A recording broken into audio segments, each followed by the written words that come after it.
Assalamualaikum warahmatullahi wabarakatuh.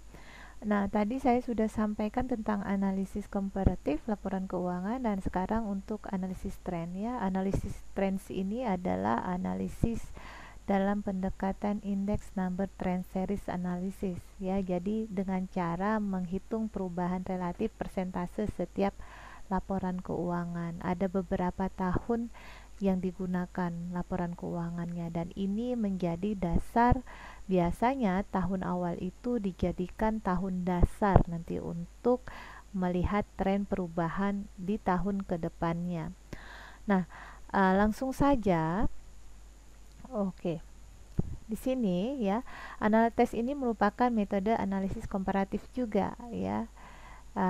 Yang lebih tepat untuk digunakan apabila periode laporan keuangannya itu lebih dari 2 tahun ya. Kalau tadi yang disampaikan komparatif juga tapi lebih ke ya 2 tahun ya. Nah, kalau ini kalau yang mau lebih yang dari 2 tahun bisa menggunakan trends ya.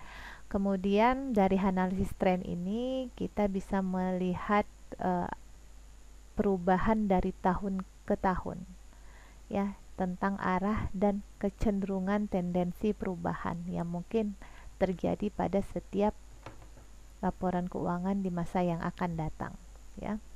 Fokus perhatiannya adalah tentang kecenderungan perubahan yang mungkin akan terjadi di setiap elemen laporan keuangan yang akan datang. Nah, di sini ada contoh kasus, di sini ada neraca ya, neraca di bagian aktiva ya, ada datanya itu di tahun 2018 sampai dengan tahun 2012. Di sini juga ada di utang plus ekuitasnya. Nah, di sini ada laporan laba rugi. Nah, bagaimana cara kita melakukan analisis tren? Seperti ini deh. Tahun 2018 dijadikan tahun dasar. Jadi dianggap tahun 2018 itu dianggap 100% semua. Nah, tahun 2009 dan 2012 itu adalah tahun nanti untuk kita lihat perubahannya dari tahun 2018. Coba dilihat dari kas ya. Kas ya, tahun 2019 itu menurun ya, atau cuma 87,5%. Di sini juga 2010, 2016, 2011 dan 2012. Semakin lama kasnya semakin menurun. Piutangnya semakin lama semakin meningkat dari tahun 2008 ya, menurun.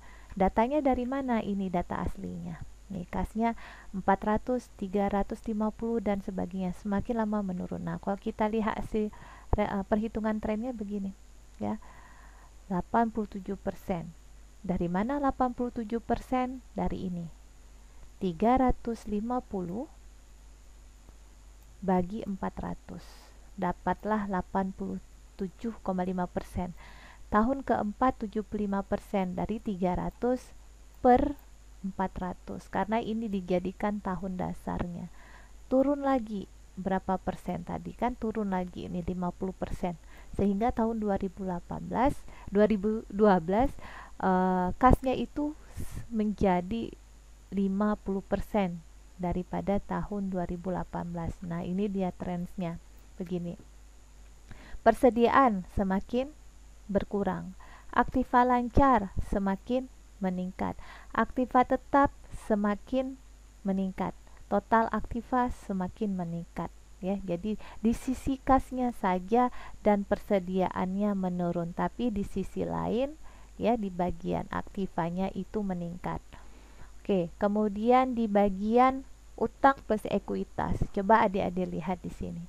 Utang dagang ya, tahun 2019 naik 15% ya, dari 100 ini naik 15% ya.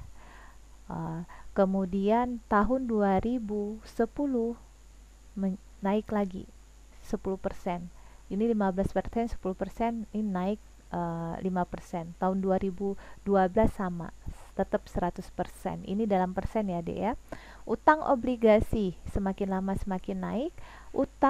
Total utangnya semakin lama semakin naik. Modal saham tidak ada perubahan. Laba ditahan semakin lama semakin naik. total modal semakin lama semakin naik ya di sini ya. Nah, total utang tambah modal semakin lama semakin naik juga ya. Di sini untuk bagian laba rugi, penjualannya semakin lama semakin naik. Ya, harga pokok itu semakin lama semakin naik. Laba kotor semakin lama semakin naik.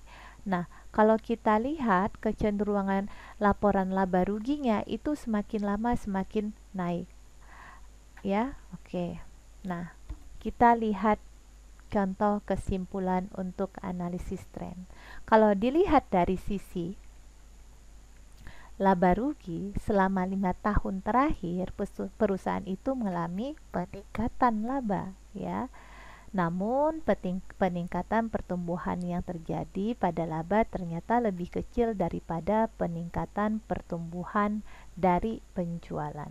Nah, kalau disebutkan nih akibatnya karena usaha untuk meningkatkan penjualan tersebut harus dilakukan dengan peningkatan biaya operasional, khususnya biaya pemasaran dalam jumlah yang lebih besar. Ya, disebutkan di sini peningkatan penjualan ya dan laba berhasil ya, tapi peningkatannya labanya lebih kecil daripada pertumbuhan penjualannya. Ya, oke, dilihat di sini.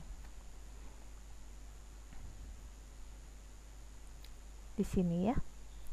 Kalau di sini sama deh. Pertumbuhan labanya sama di sini. Nah.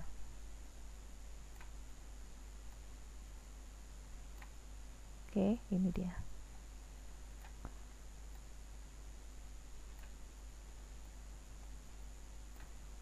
Labanya, penjualannya besar, tetapi kenapa laba setelahnya itu lebih kecil? Karena ini biaya pemasarannya yang luar biasa besar. Nih, penjualannya bertambah, tetapi karena apa? Karena biaya pemasarannya yang terlalu besar, akibatnya laba yang diperoleh itu lebih kecil ya. Paham ya? Karena apa? Penjualannya itu memang semakin lama semakin dan semuanya semakin meningkat, tetapi penjualannya itu juga dibarengi dengan peningkatan biaya pemasaran yang luar biasa besar. Coba lihat dibandingkan dengan yang lain ya. Biaya pemasarannya ini paling besar tingkat kenaikannya, tren kenaikan biayanya ya. Bisa jadi kalau misalnya biaya pemasarannya lebih besar, biaya lebih besar, otomatis laba yang diperoleh itu semakin sedikit ya. Di sini disebutkan biaya pemasaran lebih besar, berarti usaha peningkatan penjualan selama 5 tahun terakhir tersebut belum sepenuhnya berhasil dalam usaha meningkatkan laba. Nih di sini ya, labanya enggak signifikan meningkat karena ada di sisi lain biaya yang luar biasa besar meningkatnya, yaitu biaya pemasaran. Oke, dari sisi neraca 5 tahun terakhir aktiva perusahaan juga terus meningkat ya. Kenaikan itu akibat dari kenaikan aktiva tetap karena perusahaan melakukan ekspansi untuk mendukung peningkatan penjualan ya. Kenaikan aktiva lancar terutama disebabkan oleh adanya peningkatan piutang. Nah, di sini piutangnya yang luar biasa besar ya. Bisa indikasinya apa? Penjualannya itu tidak dalam bentuk kas, tapi dalam bentuk piutang ya. Juga indikasinya ini yang semakin menurun. Penjualannya meningkat, tetapi sebagian besar peningkatan itu penjualannya dilakukan dengan cara menjual barang dagang secara kredit. Oke. Sini kan berarti usaha penjualan dilakukan dengan cara penjualan kredit ya. Namun sayangnya perusahaan gagal dalam mengumpulkan pelunasan piutang ya. Hal itu nampak dari terjadinya penurunan kas selama 5 tahun terakhir ya. Jadi semakin lama piutangnya semakin besar ini. Berarti apa? Ini piutangnya udah dikumpul-kumpul nih. Ya tidak berkurang-kurang. Artinya orang semakin berutang itu semakin banyak ya. Untuk pelunasannya itu sedikit gitu. Kasnya ya lihat semakin lama semakin berkurang. Tidak ada peningkatan signifikan dari salah satunya ada pelunasan piutang. Nah, seperti itu. Nah, oh sorry. Nah, berarti apa? Keputusan perusahaan untuk melakukan ekspansi untuk mendukung usaha peningkatan penjualan dalam menghasilkan laba selama 5 tahun itu belum sepenuhnya berhasil. Walaupun secara kasat mata dilihat dari laporan laba ruginya itu labanya semakin meningkat ya, tetapi penjualannya itu tidak dibarengi dengan peningkatan laba juga ya. Karena apa? Dibarengi dengan peningkatan biaya pemasaran yang besar. Penjualan meningkat, tapi biaya pemasarannya juga semakin luar biasa besar sehingga laba yang diperoleh itu semakin sedikit.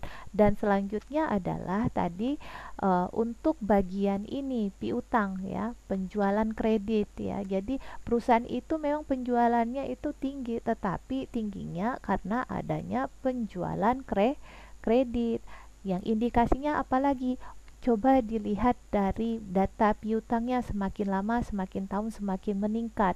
Kemudian kasnya semakin lama semakin menurun. Artinya apa? Udah bertumpuk-tumpuk utangnya dari tahun-tahun belum ada yang signifikan adanya perubahan dari pelunasan piutang.